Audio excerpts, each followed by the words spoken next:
ruhusa tutumikie hapo juu.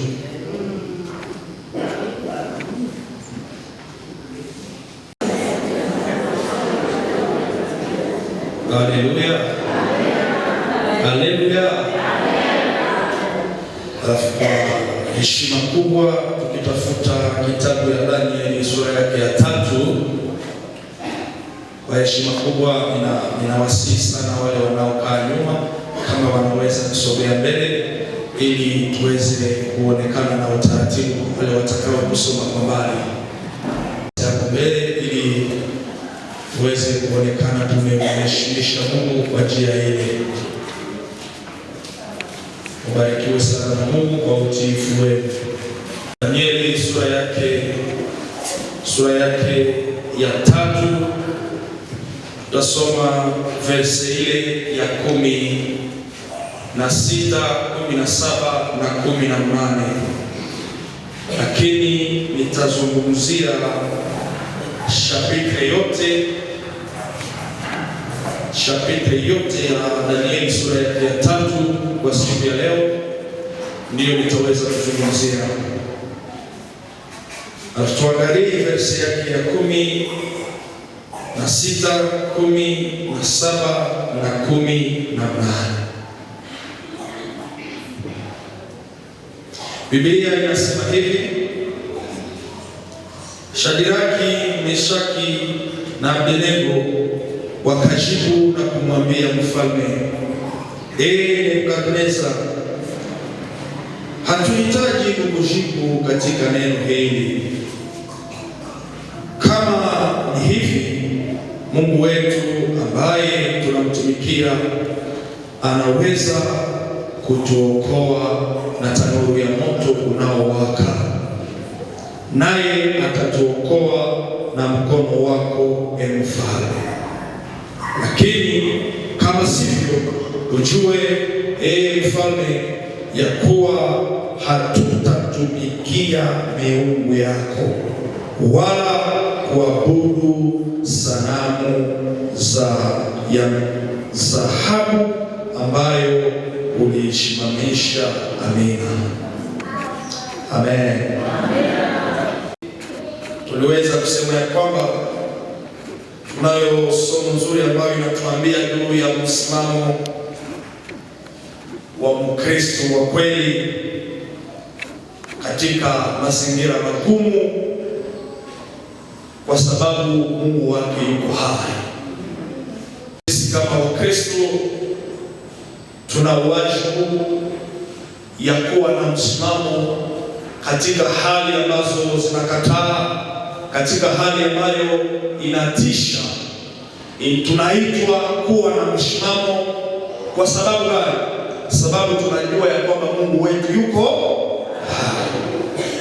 Ile ndio neno ambalo nilisema jana. Kama Mungu wetu amekufa, tusiwe na msimamo kabisa, sababu hatuna mtetezi. Kama Mungu wetu ni kiziwi, halafu tusiwe na msimamo katika mazingira magumu, sababu tutakufa, tutaangamia, tutashindwa mbele ya adui zetu. Lakini kama tunajua ya kwamba Mungu wetu yu hai, hata katika mazingira magumu uwe na msimamo wa kumtukuza Mungu wako. Haleluya.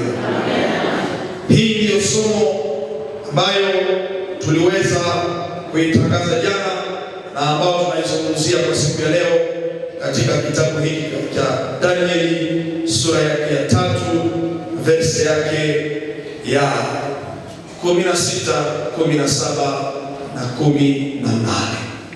Lakini nitakuwa nikiendelea na somo, nitazungumza juu ya chapitre yote ya sura yote ile ya Danieli ile ya 3. Na sura hii nitaizungumzia kwa hatua kubwa 3 kwa siku ya leo. Nitazungumza kuanzia verse ya kwanza hadi verse ile ya 15, nimeikamata kama mgao wa kwanza. Alafu verse ya 16, 17, 18 nimeikamata kama sura ya pili. Alafu verse ya kwanza 19 hadi 13 nayo pia nimeikamata kama sehemu nyingine. Najua ya kwamba wale waliopangilia somo hizi kuna kitu ambacho walikiona na kile kitu ambacho wanataka Wakristo tuwafundishe, ili tena tusije tukayumbayumba katika magumu. Bakishi mtu ambaye hana franga anasema mie franga haziwezi niangusha hapa, useme vile hauyakuwa nazo.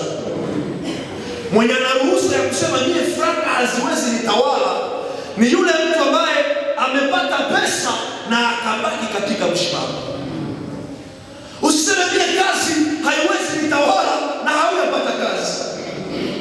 Tutajuaka kweli kweli kama kazi haiwezi kutawala ile siku ambapo utapata kazi ya kupokea $500 na kisha unakuwa na pia kuseminari ya asubuhi ya juu.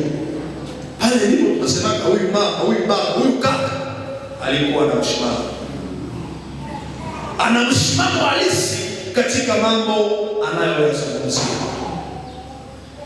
Wewe mwenye hauyaolewa hawezi sema tuhamule naye mwenye aliolewa wali hakunyake tena kujisoma na hauyaolewa. Utajuaka siku naolewa kisha unaambia kuseminari. Ndio tunasemaka huyu dada yeye yuko na msimamo halisi.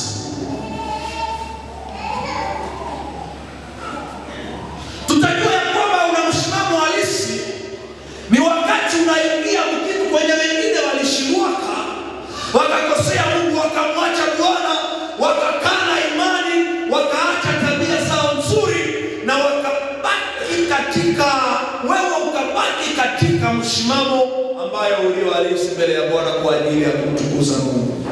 Hapo ndipo tutasema ule dada yuko na msimamo, ule mama yuko na msimamo. Amen, amen. Tutasema huko na msimamo wa kumtukuza Mungu, msimamo wa unyenyekevu. Ni wakati ambapo ulikuwa katika maisha isiyokuwa salama, ulikuwa unasalimia watu na hauyakuwa na kitu, kisha Mungu anakubariki paf, unaendelea kukua yeye. Tutasema kwa huyu mtu ni kaka. Unakuwa tajiri na unaendelea kunyenyekea kwa watumishi wako. Tutasema kwa huyu mtu alikuwa kana msimamo ulio halisi. Kabla haujafika vile viwango, msimamo wako tutauona katika mambo gani? Kuna watu ambao wanamtangaza Kristo, wanasema Yesu ni Bwana, lakini mbele ya kajaribu kanga wanapoteza imani. Hawana msimamo halisi. Kuna watu ambao walimpenda Mungu, kila mara natoa mfano, nilikuwa katika chumba cha maombi hapo Goma, tulikuwa na baba mmoja alikuwa anapenda Mungu, alikuwa masikini. Alafu Mungu akambariki, akajibu maombi yake, akamuinua, akampa pesa. Baba huyo akapotea kwenye chumba cha maombi. Alikuwa anatupigia ngoma hizi na wiko anapika pale Goma. Akaanza sema kupika ngoma inamtoshaka jasho. Siwezi pika tena ngoma.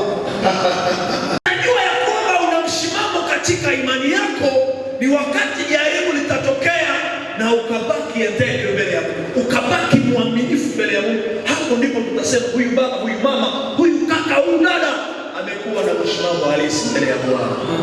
Amen, amen. Amen. Mkristo wa kweli ni nani?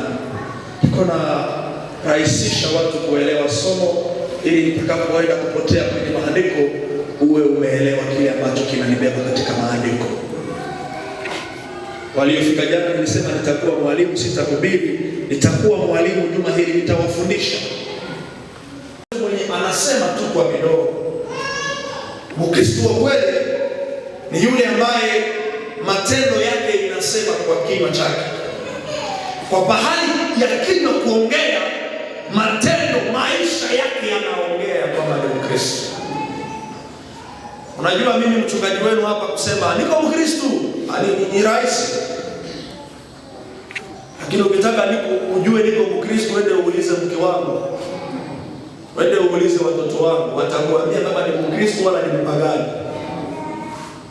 Kusema kwa kina niko Mkristo ninaokoka, basi naomba nini? Kusema vipi? Ninaenda mbinguni, ni rahisi sana. Maisha yangu kushuhudia ya kwamba ninaenda mbinguni ndio tatizo. Ninaposema juu ya Mkristo wa kweli katika somo hii, elewa ya kwamba ni yule Mkristo ambaye maisha yake inazungumza kwa nafasi ya kinywa chake. Matendo yake yanasema mengi kuliko yale ambayo kinywa iliyazungumza. Maisha yake inafanya yote ambayo kinywa Unajua kuambia mwache dhambi ni rahisi, lakini ndiye kuacha dhambi ni nguvu sana. Kuambia wengine acha dhambi, usiibe, kuwa mtakatifu ni rahisi kuambia watu wengine. Lakini nijiambia acha wizi, kuwa mtakatifu, hili jambo ni examen iko complicated. Ndio maana usishangae kumuona mtu anayesema mjitakase anaangukia katika dhambi ya zinaa. Kuambia wengine wajitakase ni jambo rahisi. Amen, amen, amen. Kuna makosa watoto wangu wanafanya, nashindwa kuwapiga sababu nakumbuka na mimi nilifanya yale makosa siku zilizopita. Unajua kuna wakati sisi tumepata neema, umetoka mdezi umeenda kutoa ziada, kisha unawaza mwenye ameshindwa dezi huko special kumshinda ni kwa neema tu. Kuna mtoto wangu ambaye ninaweza kupatia franga za sadaka, anazibulia mabenge. Napotaka kumchapa viboko na kukumbuka ya kwamba na mimi nilikuwa mimi naiba franga za sadaka.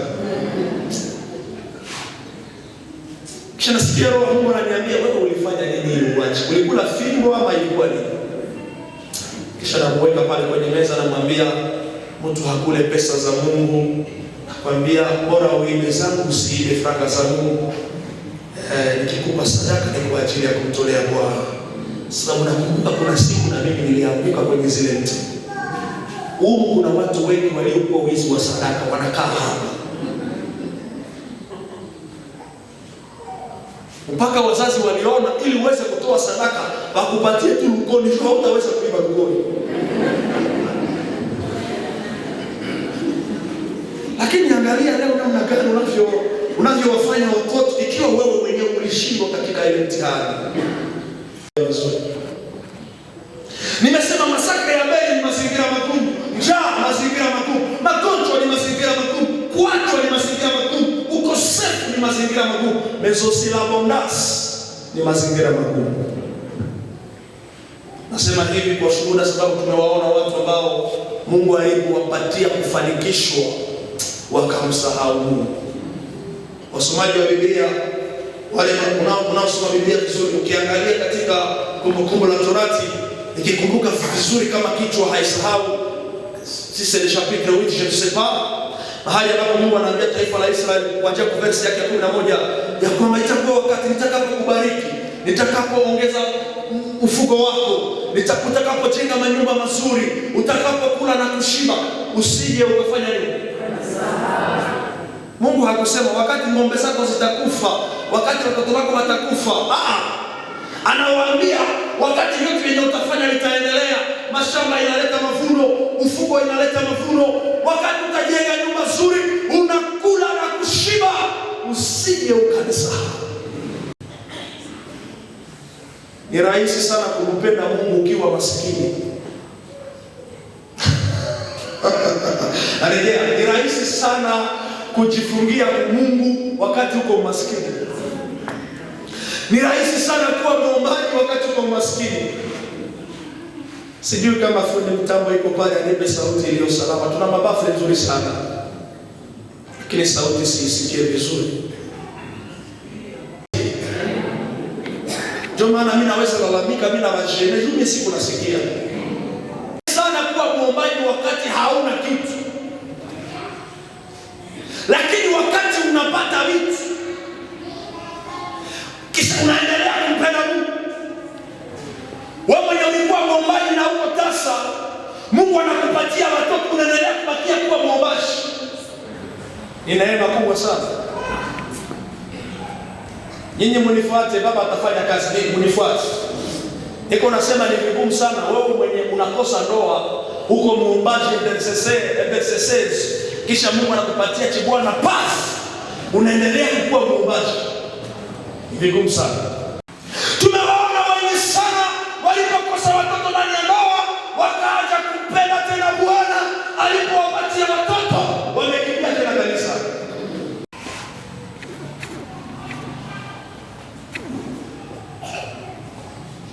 Mazingira magumu ni ile wakati ulikuwa hauwezi pata $1, kisha Mungu anakufikisha mkiwango unaanza pata $1000 lemua, na unaendelea kubakia mnyenyekevu, unabakia unampenda Mungu na unamtumikia Mungu.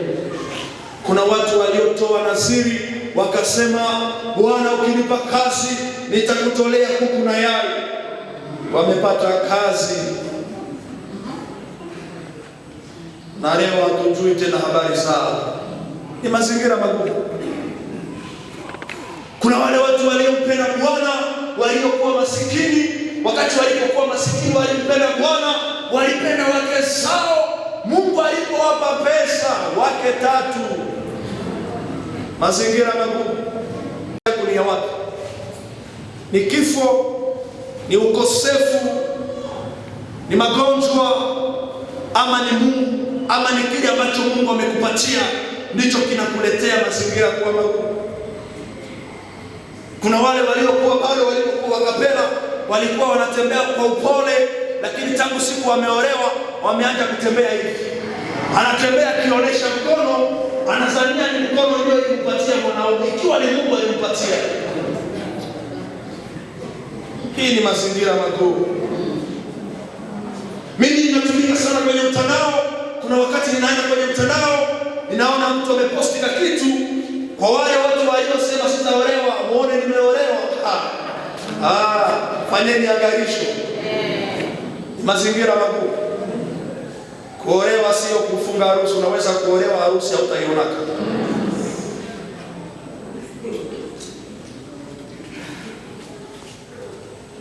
Kuna wale watu ambao wanachukua mimba miezi 2 vitumbu kwa Facebook, wanajiposti na vitumbu. Wewe una uwezo wa kupambana vita za kiroho.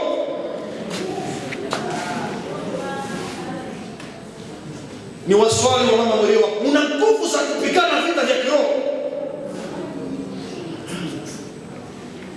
Wewe mwenye vita ya ndoto ya mbaya ushashindwa kuitosha maisha yako, utawezana na vita ya internet.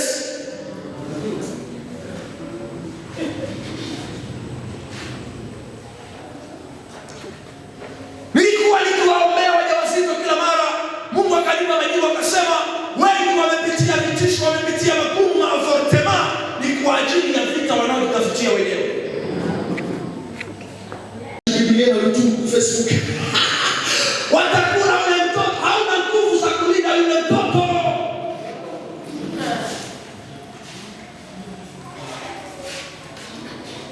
Kila magumu nao yapitia.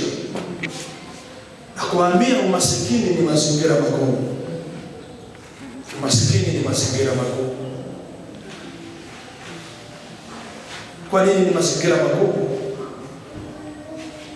Naweza kuwa umeokoka, una haja ya kumtumikia Mungu, lakini utamtumikia na nini?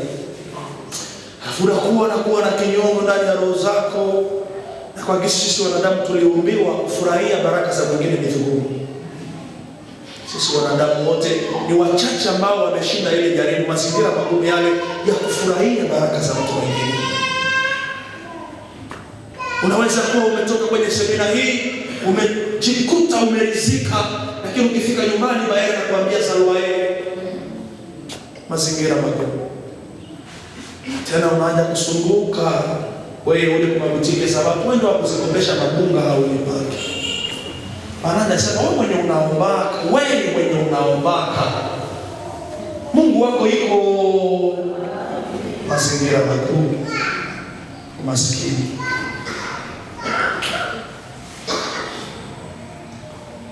Unatangaza Mungu anabariki, Mungu anainua, wanakuuliza wako mbona haya mazingira magumu. Ninaamini sisi sote tulio hapa kwa muda huu, kwa njia hii ama kwa njia ile nyingine, kila mtu anapitia mazingira magumu. Inawezekana yako ni magonjwa, umegonjwa mpaka umeenda shindwa kufundisha kwamba Mungu anaponesha.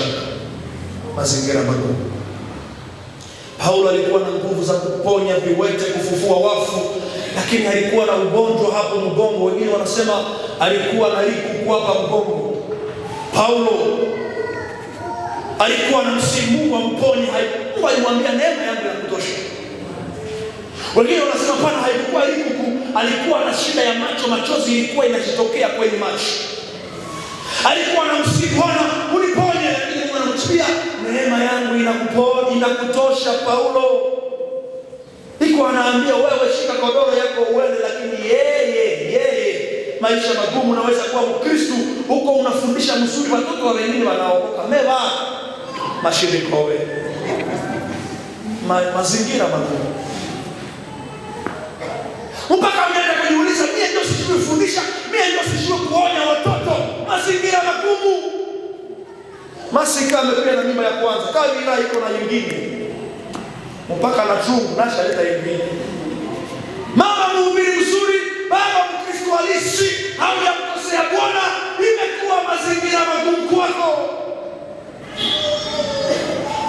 Tujifunze ile vijana hao watatu ambao tunawajua kwa majina walizopewa Babiloni, Meshaki, Sadrake na Abednego.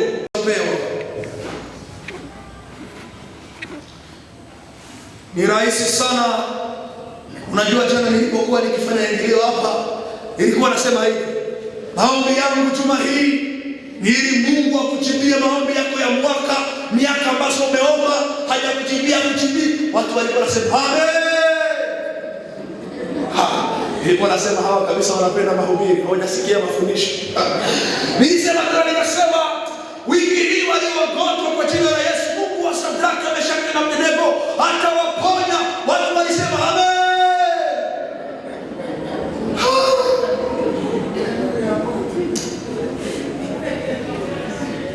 Si mbaya, mulisema amen sababu mulisikia kitu kizuri, mulisema amen.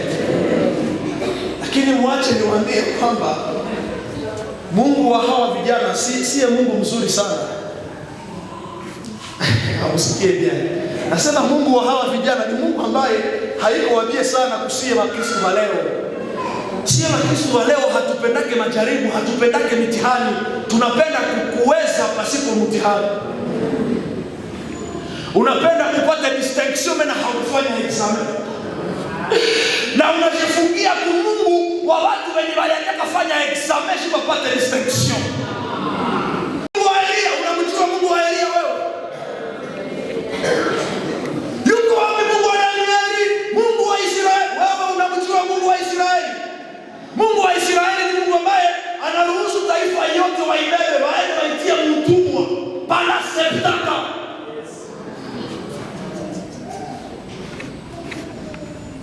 Ulisoma tu kaverse kusema aliambia wana wa Israeli, wale maadui wote mnaowaona hamtawaona tena. Alafu nasema amen. Yule Mungu namwelewa vizuri. Ni Mungu ambaye ana uwezo ya kukujengea mazingira magumu ili utukufu wake uonekane. Yule Mungu ambaye tumewafundisha, ambaye sio Mungu wa mikate na maziwa, ni Mungu wa ngaka na pima.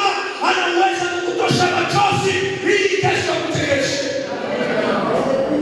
Yule Mungu ambaye tunawatangazia anasema kwa siku ya Bwana tutakapoingia katika Yerusalemu mpya, atatosha kitambaa chake, atatupangusa machozi. Mama yake utalia, ambia jirani kama haujalia utalia wewe.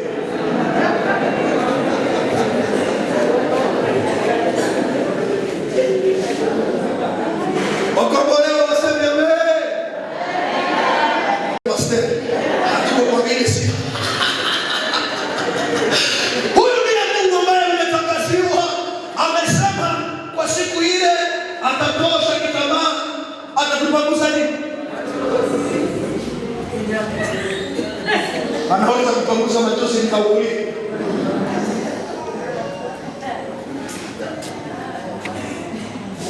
Tumemwelewa Bwana katika hali moja. Ndio maana kanga ikitokea ni maisha ya Kristo anababaika. Amekufa madiabetes spiritual.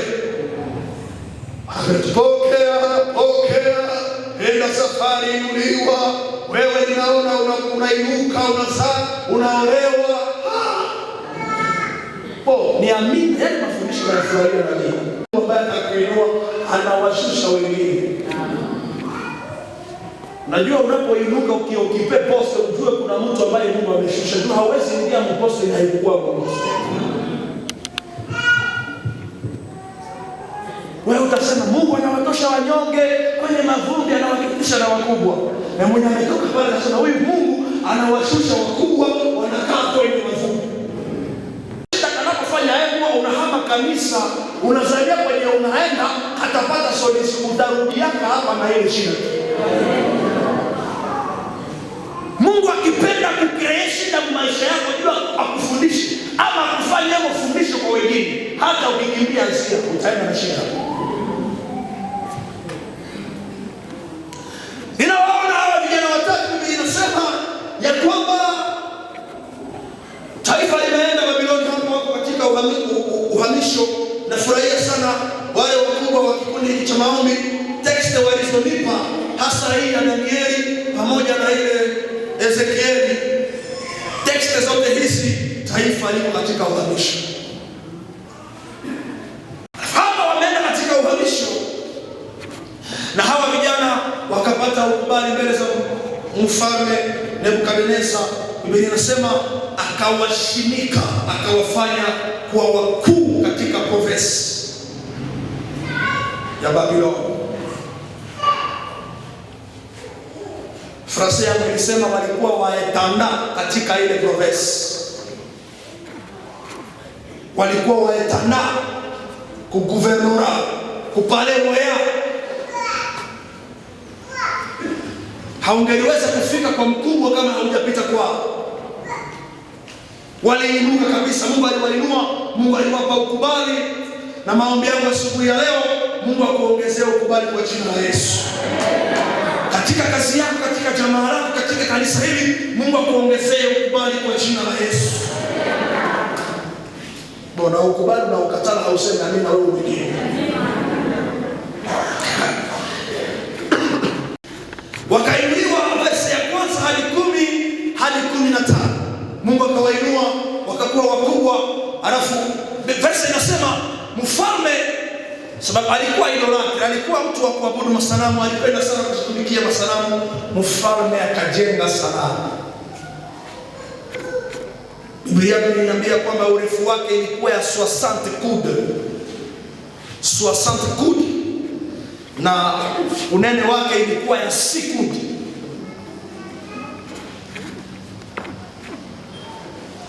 Usijui tukisifanya mametre kude moja inaweza kuwa kama ni metre moja, sijui. Donc urefu yake ilikuwa 60 metre ya ile sanamu. Kude moja tukikamata kuwa kupe moja 5 metre. Alafu sanamu ambayo mfalme alijenga ilikuwa ya 60 metre. Mulugha yetu ile muelewa, nikisema siku 60 kude hamtanielewa. Tukamate mametrage ikuwe 60 metre. Ilikuwa presque zaidi, ilikuwa sanamu ya kabambi kushinda hii kanisa. Alijenga kwa dhahabu.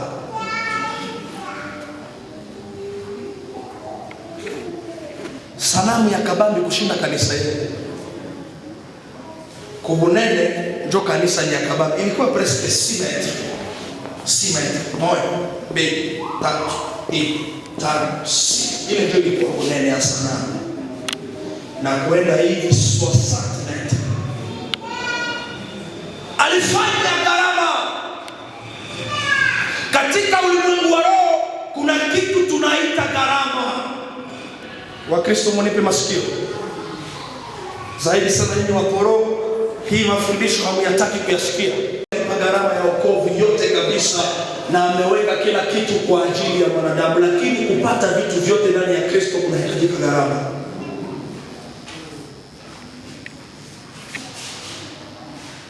Huyu mfalme anafanya sacrifice. Horo ya pata gani ilijenga ile sanamu. Franga za pata gani zilijenga ile sanamu. Mfalme anasimamisha sanamu na anasema taifa lote, wakati trombeta itakuwa inalia, watu wote wanapika magoti, wanaabudu ile sanamu aliyoisimamisha. Mfalme anafanya sacrifice juu ya miungu yake ili aweze kuprostrate pei. Wewe uko unafanya nini ili uweze kutawala dunia hii? Uko unafanya nini ili Mungu apite mwewe atawale hii kanisa? Na waambia katika hii dunia, ulimwengu wa giza, kuna watu wanakubali wakufe mapema, lakini shetani apite mwao. atawale kanisa. Ndio maana unaweza ona mtu wa shetani anakubali asakrifie watoto yake yote, bora na ametawala. Watu wa dunia anaweza kusakrifia mke wake, anasakrifia na wazazi yake, bora shetani atawale ndani yake. Wewe huko unafanya nini juu Mungu atawale maisha yako? Huko unafanya nini juu kupitia wewe nguvu za shetani zisifanye kazi kwa maisha ya watu wengine? Wewe mama unalalaka na hauombe. Wewe Mkristo unalalaka na hauombe. Unashinda hauombe. Unafanya shuma hauyasomaka na Biblia. Minaenda mbinguni, shetani hana la kufanya. Hata kuponda utaelewa ya kwamba shetani ana nguvu kuzidia. Shetani hatuogopani huku tumesema hana nguvu. Shetani anaogopa mtu ambaye anaishi, anatembea kulingana na sheria za Bwana. Hani nimeokoka, naibaka Mosana, naibaka Abrahamu, na utapondwa kama hautaki kulipa gharama ya wokovu. Kuna watu wengine ambao wanakubali, anajihedera yeye peke, anasema wewe servo yose, bora nikuwe tajiri.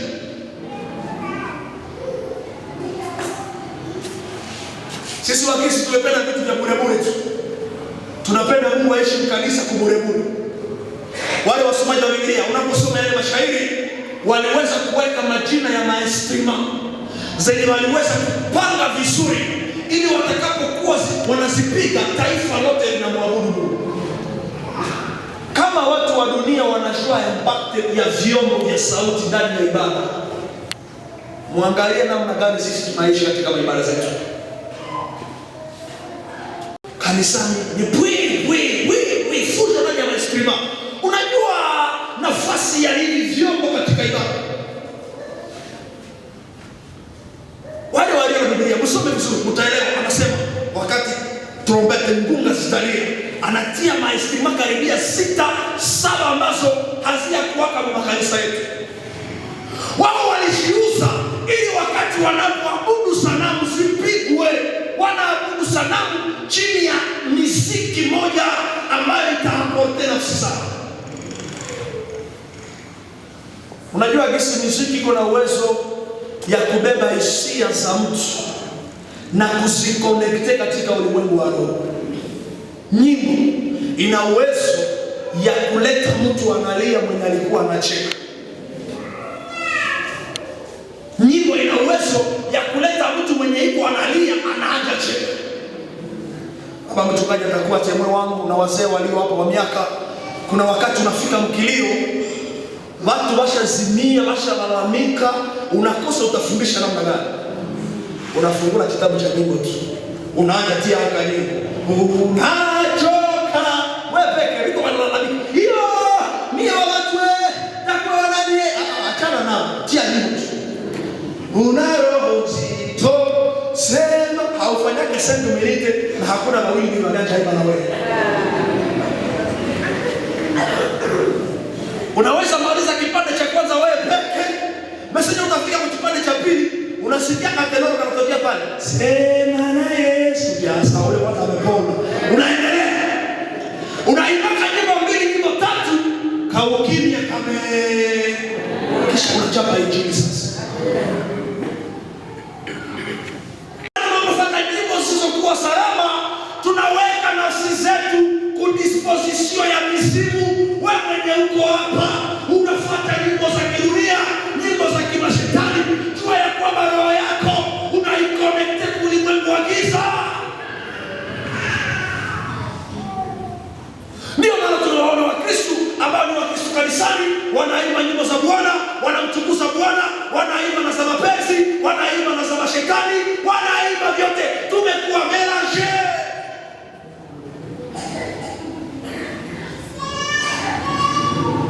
Nebukadnezar alilipa gharama, akajenga sanamu, alilipa gharama, aliweka pesa kwa kazi, akafanya mazingira ya maabudu kwa sanamu.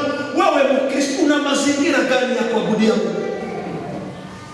Mazingira gani? Mazingira gani? Ndio maana mimi siko d'accord Tafadhali sana, nikimkosea mtu unisamehe. Hii ni shida yangu, ninasema tu. Najua sisi wakabiti tunaongea kwa yote. Mimi siko tayari kwa wale waimbaji wanaokuja ambiana nyimbo kwenye madhabahu. Tunaimba roho. Naona roho Yesu alipotoka Golgotha.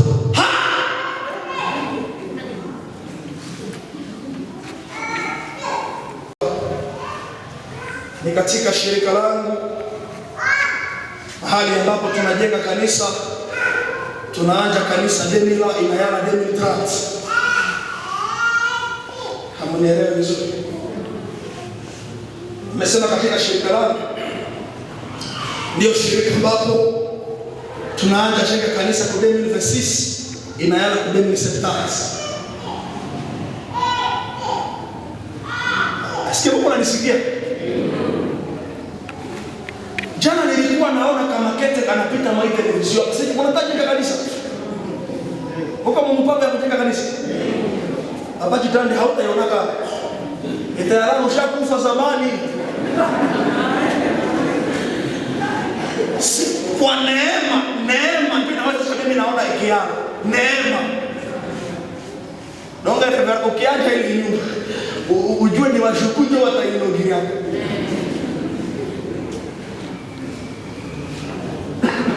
Na kwetu tumeiona kama ni kawaida tu.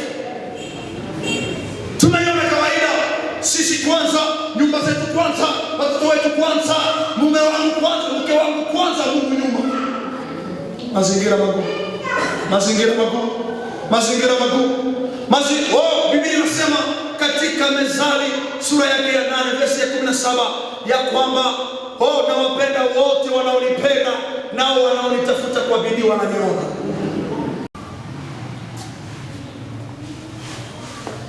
Tunafanya kazi ya Mungu na uregevu. Tunaifanya kwa accessoire.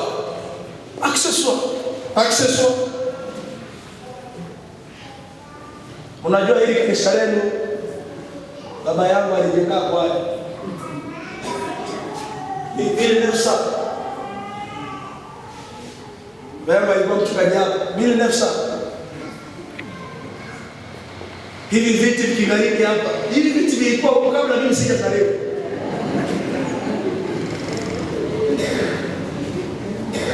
Nilipoletwa kwenye baraka, hivi viti vilikuwa huko. Hivi viti nilipoletwa kwenye baraka.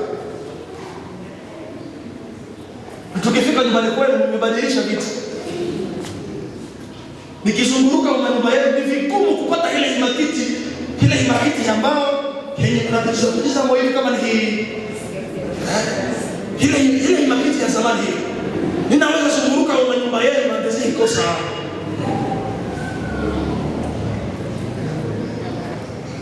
Tukiuliza kutoka walasikia mnajua hepe.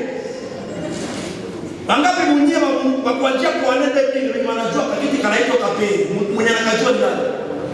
Wakuanja kudemila. Wiko hapa. Tuko tunaleta manufaa modeli. Na ndani ya hekalu la Bwana.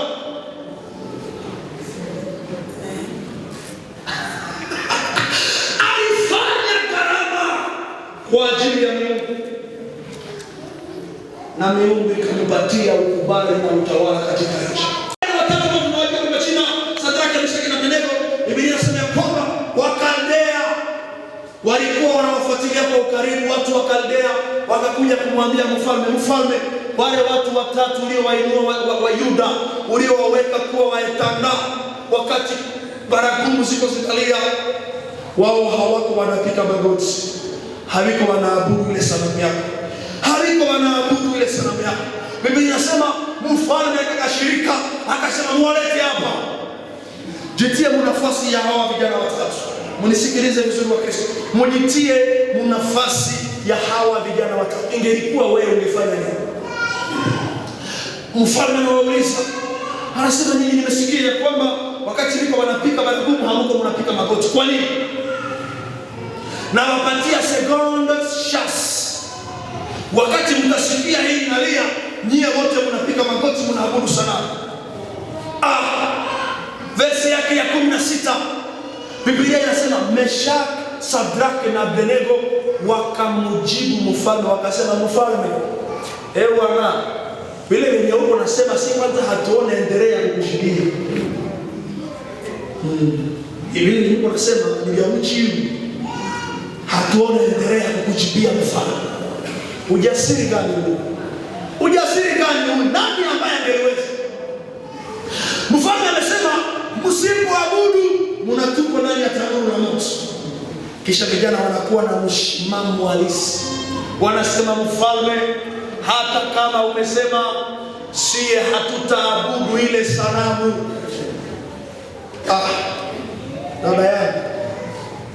Dada yangu, wewe mwenye juu ya Frida unafanya mbaraga juu ya tilo.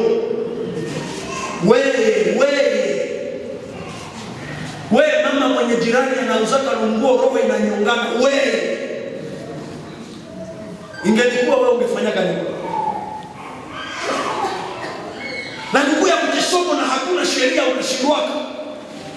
Ikitokea wametangaza, tukikuta mtu mjisomo tunamuua, nani mtakala kuseminari tena?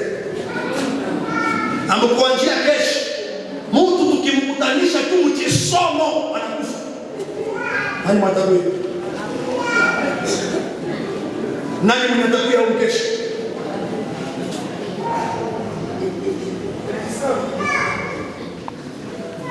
Hii ndiyo mazingira ambayo Meshaki, Sadraki na Abednego wanaishi ndani yake.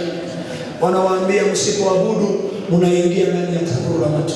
Msipofanya hiki mnaingizwa ndani ya tanuru la moto. Hawakuogopa tanuru la moto, wakamjibu mfalme, wakasema kwa sehemu ya pili ya somo yetu ya kwamba hata kama umeweka ile sheria, sisi tunajua ya kwamba Mungu wetu ana uwezo ya kutuokoa. Mungu wetu ana uwezo ya kutuokoa. Mungu wangu ana uwezo ya kuniokoa. Ile ndio tumekosewa Wakristo. Hatujui ya kwamba Mungu ana uwezo ya kutuokoa. Hatujui ya kwamba Mungu ana uwezo ya kututosha ndani ya masituation complicated. Hatujui ile. Wengine wanasema Mungu amebadilika. Mungu wa leo haiko agano la kale. Mungu wa leo haiko kanisa la kwanza. Ni yule. Wewe ndio umebadilika. Imani yako ndio imebadilika. Wao walisema mfalme, hata kama umesema, sisi tunajua ya kwamba Mungu wetu ana uwezo ya kutuokoa na tanuru la moto. Wale Wakristo wa ile imani tuwatoshe wapi? Wale Wakristo wa ile imani tuwatoshe wapi? Wanakupropose, wanasema hii taruhu uibebe, wenda uipatie pastor, tutakupa 10,000. Unasema hapana. Wanakupropose, wanasema wende uwe fulani mpike masasi, tutakupatia $600. Unasema hapana. Tuwapate Wakristo wapi wa ile roho, wa ile imani ambao wanakuwa na msimamo halisi katika mazingira magumu. Hawa vijana walikataa. Sehemu ya pili ya majibu yao wakamwambia mfalme, tunakuambia mfalme, hata ikitokea Mungu wetu anakataa kutuokoa, hatutaabudu masanamu zako. Vijana hao wanakubali kufa kwa ajili ya imani, wanabaki katika msimamo, wanakubali kumtetea Bwana na Mungu wao aliowaheshimisha. Mungu ana haja ya watu walio na msimamo halisi mbele ya majaribu. Wanasema hata majaribu sitamkosea Bwana. Wale Wakristo wenye wanasimama mbele ya franga, roho zao hazipukepuke. Wanasema hizi franga hata kama nimezilogota, lakini mimi sitazikula. Na mmoja mmoja anacheka nikishasema vile hakuno inga hekasho. Bwana Yesu asifiwe. Meshaki, Sadraki, Abednego walibaki katika msimamo. Mfalme akakashirika. Biblia inasema akakashirika mpaka sura yake ikabadilika. Hasira ya mfalme ikamleta kubadilisha hata sura. Akasema muwakamate, muwafunge, muwatupe tanuru ya moto, muiwashe 7 fois please. Wakaishofe marasa a la perfection. Kama wewe ndio Shadraka, unaona moto wiko na itungi ya mzuri, Ungesema kama na muniache mimi naabudu kwanza. Muniache. Wiko wanaona moto inaongezeka. Anasema mfalme, hata moto hiyo mara 12 hatutaabudu sanamu ya mshimamo gani? Hatutaabudu sanamu ya hata maisha ya magumu, hatutaiba, hata maisha ya magumu, hatutafanya corruption. Bora tushindwe na corruption tutaifanya. Oh, acha kwanza nitika kitu na mmoja hivi ambao wataleta changamoto. Hata kama mnapenda niolewe, sitabatizwa kama sijaokoka. Wale wakana tuwatosha akusema hapana, mimi sitaenda kukateshe juu ya ndoa sijaokoka. Biblia inasema anayeamini abatizwa para anayeolewa. Tuwapate wapi wale wadada, wale wamama, tuwapate wapi wakusema wewe haujaokoka, wewe hautabatizwa, hautaolewa sababu haujaokoka, hautaoa sababu haujaokoka. Tuwapate wapi wale wazazi? Ni mabomu ni kweli.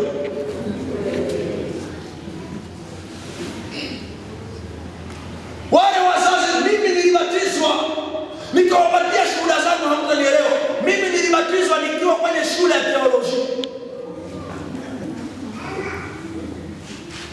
Mnashangaa? Turu yangu ya kubatiziwa nilifika kwa 2009. Turu yangu ya kufanya nini? Ya kubatizwa. Nikaambia mzazi, mimi sijaokoka, siwezi batizwa.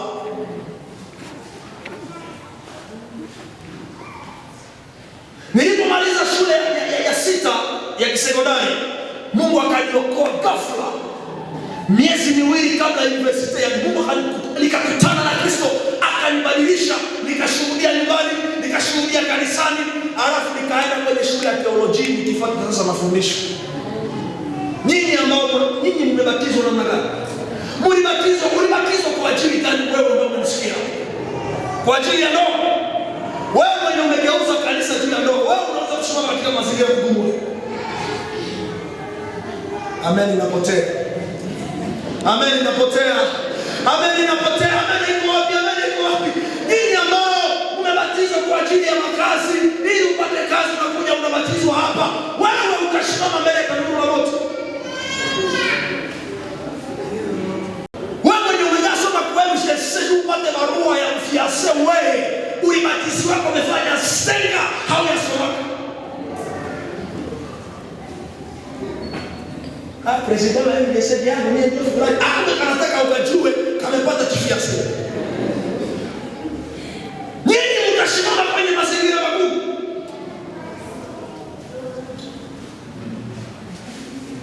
Niachane na mafiase kwanza. Niendelee na somo. Niko nasema juu ya mazingira magumu. Shadraka na Meshaki na Abednego walikuwa na msimamo, walikataa kutii amri za mfalme. Unadhani ilikuwa rahisi?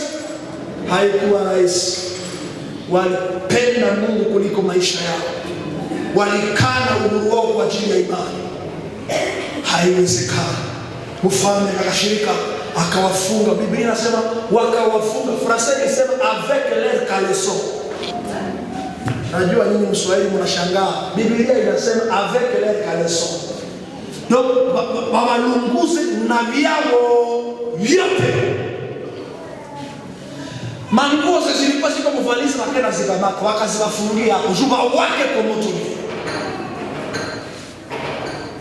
Biblia inasema wakaanza kuwaingiza moto.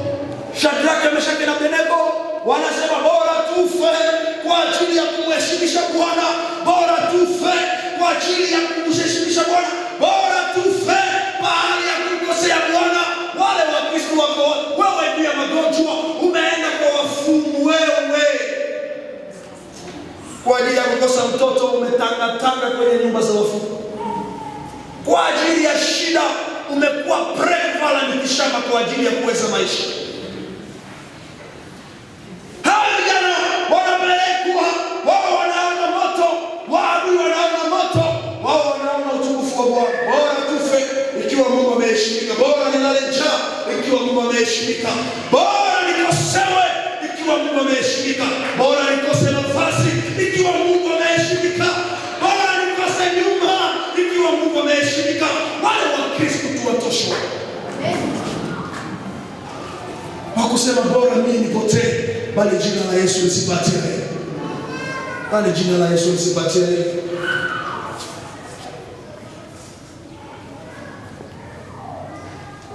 Tuwapate wapi wale wa Kristo?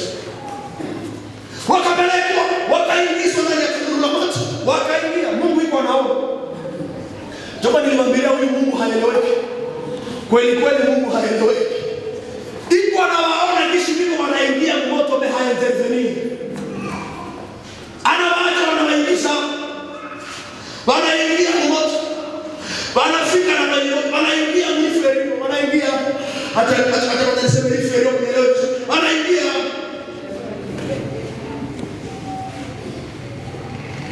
Walikuwa na imani iliyo namna gani? Imani yao na yetu zinakutana wapi? Imani ya hawa vijana na sisi wa leo inakutana wapi? Wewe mwenye unapenda Mungu akukoshe mtanuru la moto, wewe imani yako na hawa vijana inakutana wapi? Mungu anawaokoa watu katika tanuru la moto, lakini ni wale watu waliokubali kufa kwa ajili ya utukufu wa Kristo. Haunielewi vizuri? Yule Mungu aliyeokoa hawa watu hata leo anaokoa, lakini anawaokoa watu kutoka tanuru la moto waliokubali wao wakufe, bali utukufu mrudie. Example, huko unaenda hapa Beni, umevuka Beni unaingia kule mwa poripori, alafu wanangu wanakubali. Wanangu wanakubali pafu. Shawali wanangu ni mamisi mapetete, mimi napana example, mesiseme kile wanangu ni mamisi mapetete. Wanakuambia waseme wana kila mtu mwenye atasema yeye Yesu ndio Mungu kichwa inakatiwa. Wangapi msiwe atasema Yesu ndio Mungu?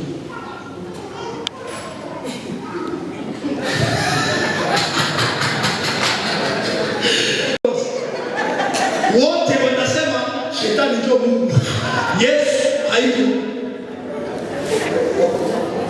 Kwa nini mtaogopa kusema ile neno? Mnapenda uzima kuliko Mungu. Mnapenda maisha kuliko Mungu. Na mnapenda Mungu aintervenire kwa problemi zenu. Namna gani? Kweli kweli ile preve ile mtihani kufika hapa. Nani ni Mkristo wa kwanza ni sasa mkitwa pana. Atapatikana huko.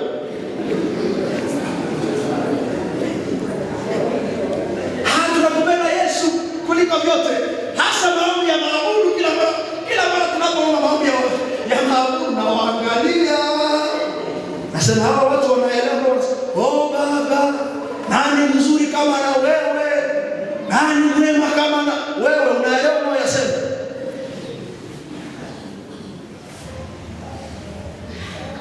Hakuna wa kufanana na wewe. Wewe uko Mungu pekee yako. Je, ni Mungu pekee yake kabisa? Wakitia pesa hapa, wanatia na Mungu hapa, utaenda wapi wewe? Si niliona jana kanisa lilikuwa linafika kule kumwisho. Wale ambao hawafike leo wameenda wapi? Wengine wameenda kazini, ni wachache walio kwenye matanga. Wengi kazini, mashamba. Pesa kwanza, Mungu nyuma. Mazingira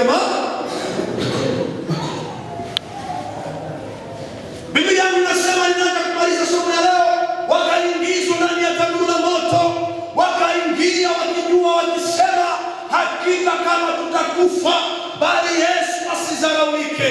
Kama tutaungua Yesu apokee heshima. Tunachokijua ana uwezo ya kutuokoa. Tunachokiamini ana uwezo ya kutuokoa. Wakaingizwa ndani ya moto. Mimi katika macho ya kiroho nilipokuwa nikisoma maandiko haya jana, niliona kwamba Meshaki, Shadraka na Abednego wao hawakuona moto. Waliona mwana wa Mungu, hawakuona moto. Kwa nini ninasema vile? Biblia inasema moto iliwaka sana, na huyu Nebukadneza alijituma kuiwasha mara 7. Maana ya 7 signifie perfection. Aliwasha moto zaidi mara 7 ili aweze kufikia utimilifu wa Mungu. Wakati hawa vijana wanaletwa, Biblia inasema wale waliokuwa wanawaleta, sababu moto ulikuwa mkali, wao walikufa kabla wawafikishe moto. Wengi wamekufa hapa. na moto njoo ile pale kwenye mlango ya Bleba. Penye wiko wanawapeleka moto wamekufa. Na Biblia inasema Shadraka, Meshaki na Abednego walikuwa wamefungwa. Walifika moto namna gani? Baba yangu, walifika moto namna gani? Wenye wiko wanawabebea moto, wanakufa na hawayafundisha moto. Shadraka, Meshaki na Abednego wamefungwa, lakini mwisho na mwisho wanafika moto. Nani aliyofikisha moto? Nani? Haleluya. Nani aliwafikisha moto? Biblia inasema walifungwa vizuri, walibakana mzuri mpaka walilalamika wakiwakana. Mesaya kuwapeleka moto, wenye liko nyuma wanakufa mbele ya wenye liko mbele. Maana yake kusema nini? Wakati Mungu anapokea heshima ndani ya maisha ya mtu, wote wanaokuja kontra maisha yako Mungu anakuwa adui wao. Mungu hapigane vita yetu tu tulisema hapigane vita hapana. Mungu anapigana vita ya watu ambao wameacha vyote kwa ajili yake, wote wamejiweka kwake. Alafu unapopigana na yule mtu unapigana na Mungu. Wewe mwenye unasema vita si vyetu, vita ni vya Bwana. Bwana iko na nafasi gani maisha yako? Mungu alisema sisi tunyamaze kimya, atapigana. Wewe mwenye huko unasema Mungu iko na nafasi gani maisha? Unaweza kuuza sipere ya servants, mesadaka yako ni safa. Mungu alisema tubaki kimya, bandi. Mungu alisema tusipigane, tusiipishe kisasi. Kisasi ni cha Bwana. Nani alikuambia vile? Mungu analipisha kisasi katika maisha ya watu ambao wanaishi kwa ajili yake. Kwa ajili ya Yesu wanafanya vyote, kwa ajili ya Yesu wanafanya kila kitu kwa utukufu wa Bwana. Wale ndio watu ambao mbingu zinatetea, ambazo mbingu zinapigania. Mbingu haitakupigania juu uliomba mama. Unaweza omba, mbingu inanyamaza. Biblia yangu inasema Mungu analinda watumishi wake kama mboni ya jicho lake. Amen, amen. Kuja baba. Huko rafiki yangu tunakufurahia sana. Tena tunajua. Sasa mimi ndio nitakuwa bandia ama yeye ndio atakuwa bandia?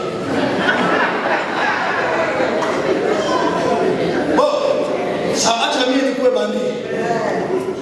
Angalia kule baba. Huyu ni Meshaki, Shadraka na Abednego. Mimi ndiye nimewafunga na mapeleka kwenye moto. Moto iko mbele. Mimi niko na mapeleka hivi. Kama moto inanilunguza yeye na hayanilunguza. Kama moto inanilunguza yeye na hayanilunguza. Mungu mnaona ile example. Niko nyuma yake, moto ya mbele inanilunguza mimi hapa, yeye na hayanilunguza. Na kuambia Mungu anapokamata nafasi ya kwanza mu maisha yako, na yule adui ambaye wewe haumjui, Mungu anamuangusha.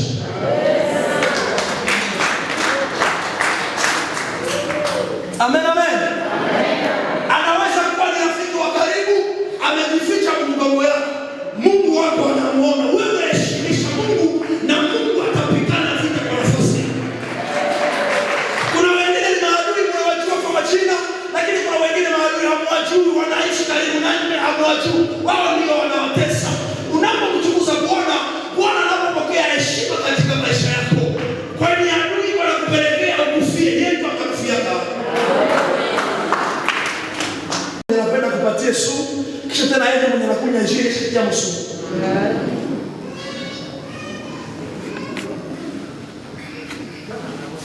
Biblia inasema kwamba wakaanguka wakakufa. Meshaki, Shadraka na Abednego wao hawakushipeleka moto.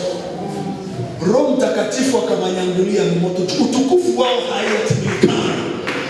Turudie katika Biblia Agano Jipya. Lazaro amefungwa sana ndani ya kaburi. tukamshukuru Bwana na akasema hii kifo ya Lazaro haiko ya bure, ni ili utukufu wa Mungu uonekane hapa. Akasema Lazaro toka. Wasomaji wa Biblia. Akasema Lazaro toka. Biblia inasema Lazaro akasimama na akaanza kufanya nini? Lazaro akatoka nje.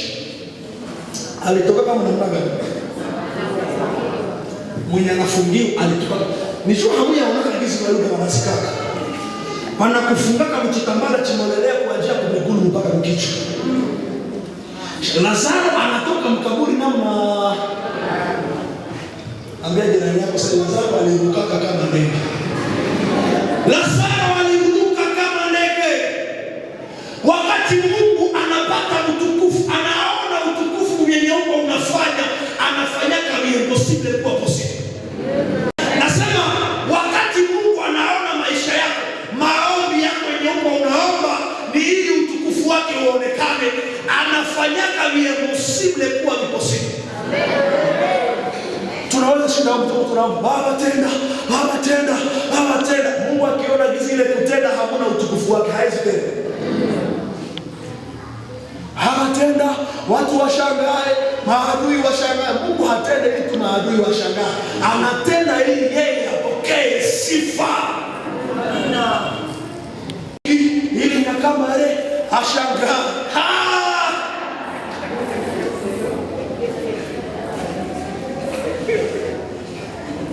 Lazaro anatoka, anaruka. Tulitia kwa watu.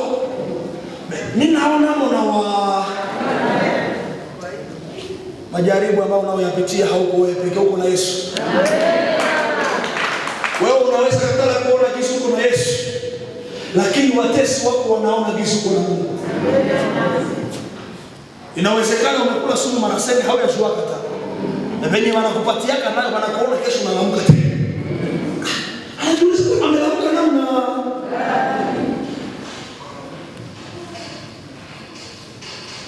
Anaangalia vizuri. Aliwapa watalalamika, mfalme tusamehe. Anawakutanisha miko wanasema hakuna wa kufanana na Yesu. Anasema niko nasikia vizuri, Biblia inasema akawaita watu wake wote, akawauliza tulituma moto wangapi? Sasa tulituma wangapi? Mfalme anaenda kutenda kalkuli yake. Ati moto tulitia watatu. Tulitia watu wa. Mbona niko naona na wakati. Tena ule wakati hafanani wale watatu. Iko na sura ya mwana wa. Hii ni matendo ya Mungu anayoyafanya katika maisha ya watu ambao wameishi kwa ajili ya kumpa utukufu, ambao wameishi kwa ajili ya kumheshimisha Bwana, wale watu ambao wameishi ili Mungu aweze kuonekana kupitia maisha yao. Bwana anafanya mambo yote, Bwana anatembea pamoja nao, Bwana anajitoa kwa ajili yao. Bwana hawezi kuachilia watu ambao wanaishi kwa ajili ya Bwana. Wewe hapa siku ya leo usife moyo, hata kama unaona kisa, usife moyo. Bwana yupo pamoja nawe, hata kama magonjwa yamekuandama, usife moyo. Sijasikia amina ya wakombolewa.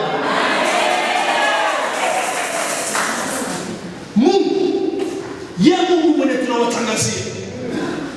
Haiko Mungu mwenye anakutumaka kwa examen kisha yeye anabakia nje. Mnajua wazazi wa dunia anaweza kukulipia fedha za masomo na hata kusaidia kufanya examen. Examen ya Mungu anakuingiza kamwe na anaenda ifanya pamoja na wewe. Amen. Anaelewa sema wewe. Amen. Anakuingiza msala na examen. Anaingia mwana wewe, anaikala pembeni yako, unakuwa unafanya examen kwa sababu pale unatafuta shida. Pale unatia homework please. Unaendelea tunaangalia tena. Tena unaona kitu umekosa cha kufanya. Pale usitie please, utie divise. Mpaka unakia pata reposi finale mopa. Kisha unasema je distingue. Nimeweza. Huyu ndiye Mungu ambaye anawatangazia.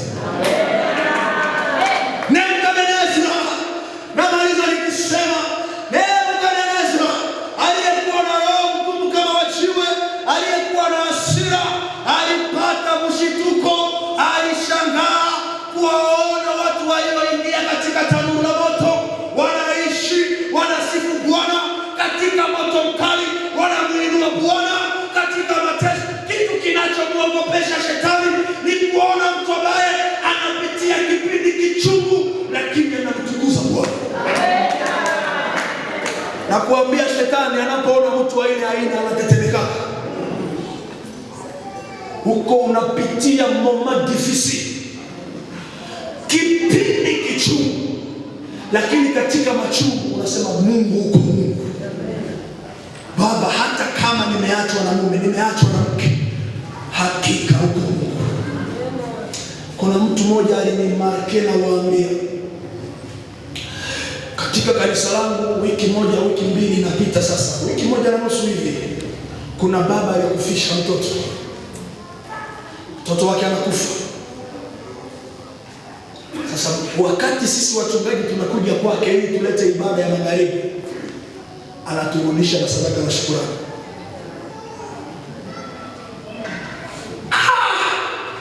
Baba kitani, mtoto amekufa, iko mmorgi hapa Matanda, na kuambia sijawahi ona imani kama na ile katika serikali.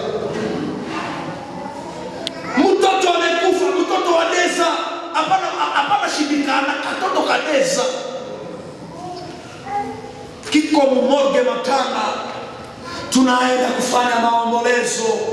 Tulipomaliza kusoma ibada ya magharibi, baba akatupa $100.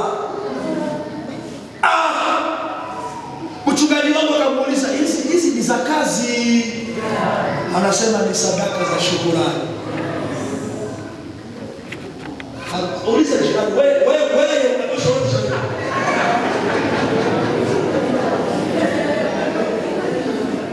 Baba kitachama cha vile na wewe. Mtoto anakufa asubuhi, kisha kudiseke unaleta sadaka na shukrani. Hapana $10,000, $100. Nani mwenye anaweza kuweza? Sije pale Mungu anani hiyo. Itwe bahanya. Tulikufanya nini Mungu? Katika mateso, huyu baba amejiandika katika roho yangu, mahali pote natangaza ukubwa wa Bwana, nikashuhudia lile tendo. Sijawahi liona, na mimi siwezi kuweza cha vile pastor. Huyu baba amenifundisha. Mtoto mdogo tulikuwa na mimi ndio nilizika yule mtoto. Nilikuwa na mzika, ninaona baba yake pale pembeni. Nilikuwa naambia Mungu, mara ulifufulaka Lazaro. Fufula kwa mtoto. Niko naona baba iko pose. Niko pale uchungu iko mroho. Ninamnyangulia macho, ninaona mtoto ndani ya sanduku. Ninasema hapana, huyu baba niko na imani nyingine. Hivi ndivyo Meshaki, Shadraka na Abednego walimtumikia Bwana. Katika tanuru la moto inawaka, wao wanamwabudu Bwana. Magumu yanaongezeka, wanamtukuza Bwana. Magonjwa yanaongezeka, unabaki mwaminifu kwa Bwana. Nyumba inalungula, unabaki mwaminifu kwa Bwana. Watoto wanakufa, mwaminifu kwa Bwana. Mume anakufa, unabaki mwaminifu. Tuwapashe watu. Unakufisha mtoto leo na mwingine kesho, inakuwa skandali. Na unaanza kulaumu Mungu. Nilikufanya nini Mungu? Jumbi yetu. Nani alikuambia wewe tu? Kuna wengine wamekufa baba, mama na watoto siku moja. Bako wakaachiana siku moja, shukuru kwanza Mungu ni neema. Kuna wengine wanaingia nyumbani wazima, unakuta nyumba imelungula, familia inazimika yote. Hamjawahi waona?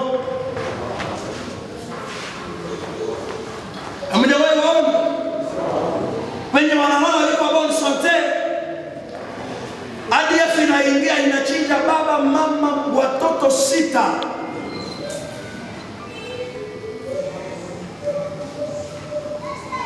Kisha unapona ama wewe mama wewe peke mbane basika. Kisha unaendelea kumtukuzia Bwana. Wewe tutasema kabisa huko mshindi. Tutasema huko mshindi, huko na imani nyingine. Na wakati waendelea kumwabudu Bwana katika tanuru la moto, Bwana akawaheshimisha. Biblia inasema mfalme akatoka mahali alipokuwa, akakuja kushuhudia wema wa Bwana, akaita Shadraka,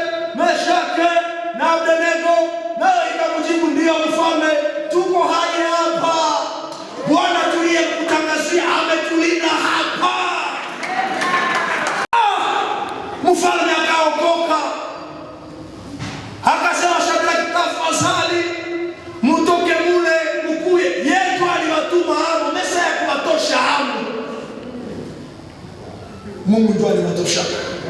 Watu watakuingiza majaribu, lakini Mungu wako atakuokoa. Watu watakupangia kama baya, lakini Mungu wako atakuokoa. Watu watakusudia kama baya, watafanya kazi kwa kompromiso, lakini Bwana wako atakuokoa. Baki mwaminifu kwa Bwana. Bwana, heshimu Bwana, utumikie kwa roho, na utaona ukombozi wa Bwana ukikutafuta. Wakatoka wazima. Sehemu ya mwisho Biblia inasema mfalme alipowaona akasema, hapana, cha sawa hiki si achio lako. Akakusanya wakubwa wote, akasema, kishi nilitangaza watu wote waabudu sanamu. Lazima ile matangazo kuanzia leo, sio wote tunaanza kuabudu Mungu wao. Sio wote tunaanza kuabudu Mungu wao. Umeonesha msimamo wako katika kitu gani? Mpaka wapagani wanapoona wanasema, hakika huyu ana kitu ambacho sisi hatuna. Wewe juu ya kazi na dimashi hata kusema kabisa. Juu ulipata kazi ya kushinda mubitike, mwalimantasio. Amen, inapotea.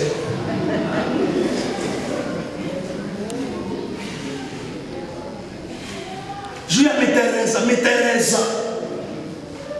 Na unasimama mahubiri, Josué niko nafundisha. Juu ya kwenda uzisha mitereza. Juu ya mwavuli ya imite. Inaacha unaje kusoma kanisa. Nakupenda Mungu kuliko vyote. Nakupenda Mungu kuliko mkinyo unampenda. Mumatendo unapenda kazi.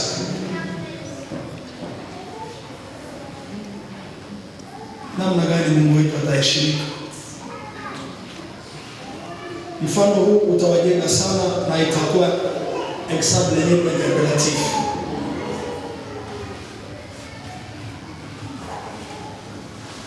Ukiangaje musulman, every musulman anakuambiaga siku ya 5 ikienea saa fulani ndafunga kazi na naenda kuabudu.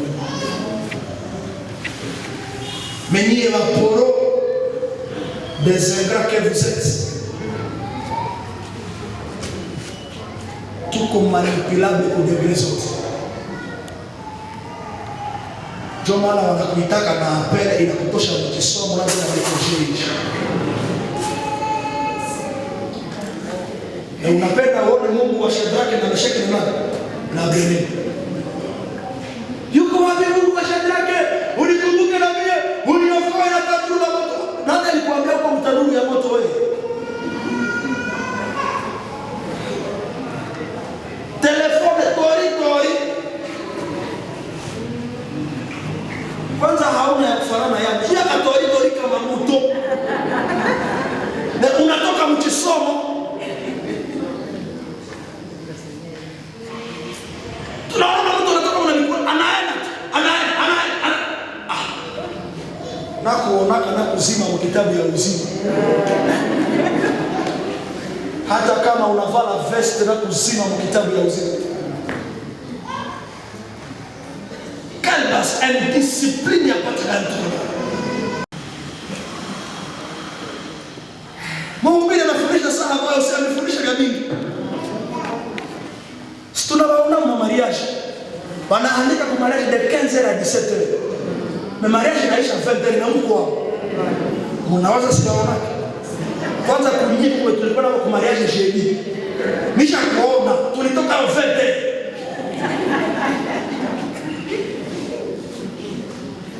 Juu ya chakula unabakia kama mariage ataisha 20 kama hauya pakula hauyaenda. Menani ya kanisa tukipitizia 30 minutes ya evaluation kisha kilikauya bandia mzee wewe. Nani anakubali kisha kilikauya? Amen. Amen. Tunikubalia mweze kuomba pamoja naye. Ndio. Simama kwa miguu yako miwili.